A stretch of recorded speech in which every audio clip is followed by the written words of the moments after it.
Hey you, welcome to CasaLandego. Today I am doing another pregnancy update. I'm currently 33 weeks along, which is just crazy. It's going by so fast. For the most part, I'm feeling pretty good. It's pretty hard to be pregnant and not have some kind of general aches and pains like your back or just feeling a little bit uncomfortable, but aside from those minor things, I'm doing really well. So according to all of my ultrasounds, the baby is growing well, it's kicking a lot. We did experience a pretty traumatic episode with this pregnancy, and I'm going to be making a completely separate video on that for anyone who might be going through the same or similar experience that I went through. My belly is definitely getting bigger. So in my last video, I had mentioned being diagnosed with cholestasis for all of my other pregnancies. I am happy to report that I currently don't have any itching symptoms, and I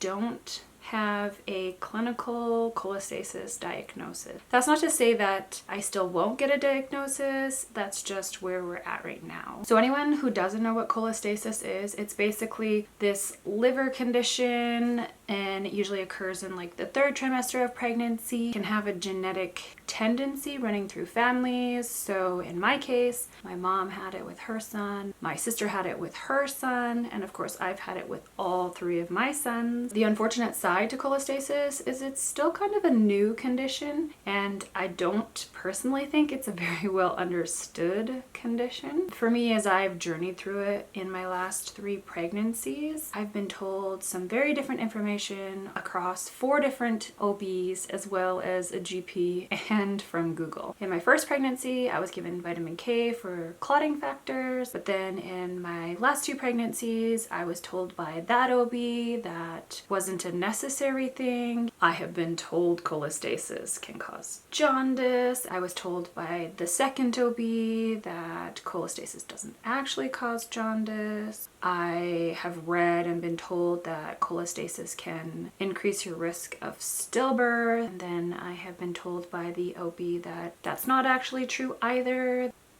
The truth is, for someone who's had this condition as many times as I have had it, I have received the runaround when it comes to information and what everyone thinks is true or not true, and there's just a huge difference among OBs and Google and what everyone tells me. So in this pregnancy, my plan was to stay with my GP. I was so tired of everything that I had to deal with when it came to OBs and having different OBs every time and having different information from the OBs every time. My plan with this pregnancy was just to stay with my GP for as long as I could, and then in my 3rd trimester, we were going to periodically send me for the blood work to test and see if I had the cholestasis condition. Unfortunately, then COVID happened, and my doctor told me he had to hand my case over because the hospitals were going in lockdown, and it was the OBs that had access to the maternity floor, and so I was pretty bummed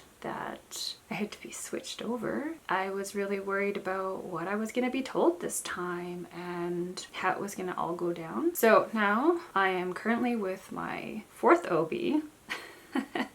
And despite my plan to be periodically tested in my 3rd trimester for the condition, I was informed by this OB that cholestasis is not a condition they go looking for.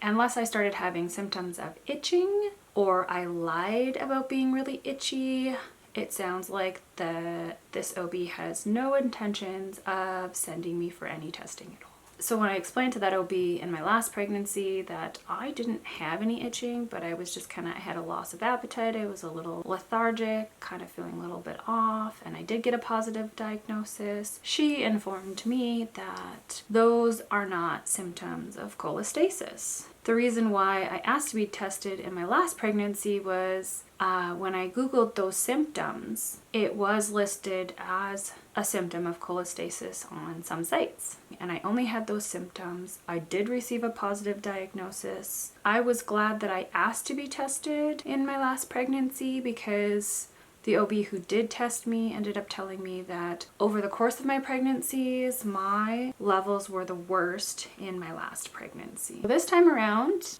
for symptoms in my third trimester, I am having terrible nausea, which I have never had before. I have a huge decrease in appetite, which I don't remember being an issue the last couple of times. When I Google it, Google says decreased appetite is a symptom of cholestasis, but I currently don't have any itching. I'm not sure what's true anymore and what's not true. I have been told that medication for a cholestasis condition doesn't actually decrease the severity of the condition. Rather, the medication is in place as a management for the symptoms, which is mostly itching. And so at this point, you might be asking yourself, okay, Vanessa, what are you gonna do? Are you gonna listen to this OB? Are you gonna switch OBs? Are you gonna demand to be tested? And the truth is, some days I don't really know what to do. At this time in this pregnancy, I don't have any itching, so I don't need any medication to manage that symptom. I'm already receiving increased monitoring for a separate condition. I have a scheduled C-section for around the 37-week mark. And so if I were to have a positive diagnosis, the increased monitoring and the induction or C-section date are basically the things that they would do if I did have a positive test. And that, my friends, has been my cholestasis journey over the last 4 pregnancies. At the end of the day, with only 4 weeks left, we are still so completely overjoyed and cannot wait to meet this little one and find out if it's going to be a boy or girl. And so without further ado, I will give you my 33-week belly update. Here it is, 33 weeks. Only 4 more weeks to go.